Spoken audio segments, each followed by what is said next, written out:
মহেশপুর গ্রামে বুলা নামক একটি ছেলে ছিল।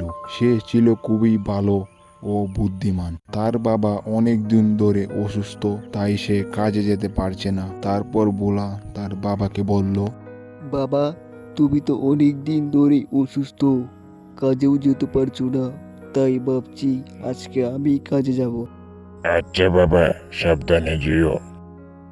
আচ্ছা বাবা, এখন তাইলে আমি গেলাম। বুলা তখন কাজের উদ্দেশ্যে মাঠে যাওয়া শুরু করলো। কিছুক্ষণ যেতেই ওই দিকে তাকিয়ে দেখলো কে যেন দৌড়ে এদিকে আসছে। আরে ভাই, এভাবে দৌড়াচ্ছ কেন? কি হয়েছে? আরে ভাই, আমাদের জমিদারের ছেলেকে নাকি সাপে কামড় দিয়েছে, তাই দৌড়াচ্ছি। চলো, তুমিও চলো। এই কথা শুনে তখনই তারা দুজন মিলে জমিদারের বাড়িতে যাওয়া শুরু করলো। তারপর জমিদারের বাড়িতে গিয়ে দেখলো জমিদার এবং একজন সাধু দাঁড়িয়ে আছে। জমিদার মশাই, আপনার ছেলের কি হয়েছে? ও সকালে জমির পাশ দিয়ে হেঁটে আসছিল, পরে কোনো এক বিষধর সাপ কামড় দেয়। এখন সুস্থ হবার কি কোনো উপায় নেই? হ্যাঁ, উপায় একটা আছে, তবে সেটা অনেক কঠিন। হ্যাঁ, আপনি বলুন সাধু বাবা, আমরা সম্পূর্ণ চেষ্টা করব। আচ্ছা শুনো তবে, এটা বিষাক্ত সাপ, তাই এটার ওষুধ শুধু এক জায়গায় পাওয়া যায়। সেই জায়গাটা হলো পশ্চিমের জঙ্গলের শেষের দিকে একটা গুহা আছে। ওই গুহার ভিতর একটা গাছ আছে। ওই গাছের পাতার রস খাওয়াতে পারলেই তোমার ছেলে সুস্থ হবে। এ আর এমন কি কাজ? গুহার সামনে একটা বড় পাথর আছে, তাই এই গুহার মধ্যে কোনো মানুষই ঢুকতে পারবে না। তাহলে কি আর কোনো উপায় নেই? হ্যাঁ, উপায় একটা আছে। ওই গুহার মধ্যে শুধু সাপই ঢুকতে পারে। আর অন্য কোনো উপায় নেই সাধু বাবা। একটাই উপায়, আর অন্য কোনো রাস্তা নেই। আমার যা বলার আমি বলে দিয়েছি। চিন্তা করবেন না জমিদার মশাই, ওই পাতা আমি যেভাবেই হই আনবো।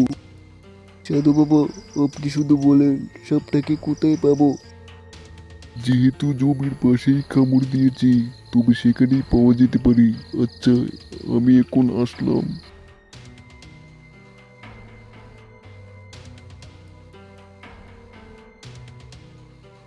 জমিদার মশাই, শীঘ্রই আমি পাতা নিয়ে আসবো। আমিও তাইলে এখন যাই।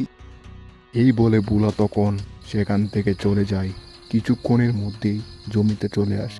বুলা দেখলো যে সাপটা এক কোণায় বসে আছে। সাপটার কাছে যেতেই সাপ জেগে উঠল। কে রে তুই? আরে, তুমি কথা বলতে পারো? আমাকে ভয় পেও না, আমি তোমার ক্ষতি করব না। তা কি বলবি বল। আমাকে একটা সাহায্য করবে? আমার এখন তোমার সাহায্য খুব দরকার। মানুষের আবার সাহায্য? কি সাহায্য? একটা গুহা থেকে আমাকে একটা পাতা এনে দিতে হবে, তা না হলে জমিদারের ছেলেকে বাঁচানো যাবে না। পাতা? পাতা কেন এনে দেব? তবে এনে দিতে পারি, আমার একটা শর্ত আছে।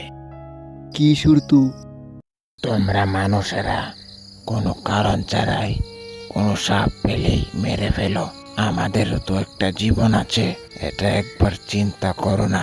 তাই কথা দিতে হবে যে কোনো প্রাণীকে কোনো কারণ ছাড়া আঘাত করতে পারবা না, এবং এটা সবাইকে মানতে হবে।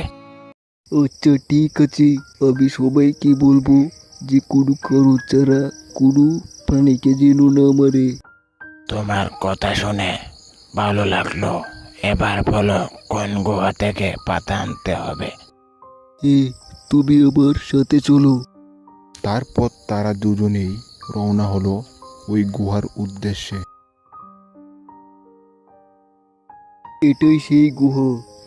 গুহার ভেতর একটা গাছ আছে, ওই গাছ থেকে একটা পাতা আনলেই হবে। আচ্ছা ঠিক আছে, তুমি এখানেই দাঁড়াও, আমি পাতা নিয়ে আসছি। এই বলে সাপটা গুহার ভেতর চলে গেল এবং কিছুক্ষণের মধ্যেই পাতা নিয়ে বের হলো। এই নাও সেই পাতা, এখন তাইলে বাড়িতে যাও। তোমাকে অনেক ধন্যবাদ আমার উপকার করার জন্য। এখন তাইলে আমি আসি।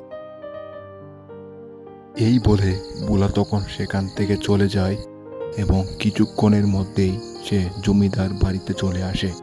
জমিদার মশাই, আমি বলেছিলাম না যে পাতা নিয়ে আসবো? এখন তাড়াতাড়ি ওষুধ বানিয়ে খাইয়ে দেন। তোমাকে অনেক ধন্যবাদ। এখন তুমি আমার কাছ থেকে কি চাও?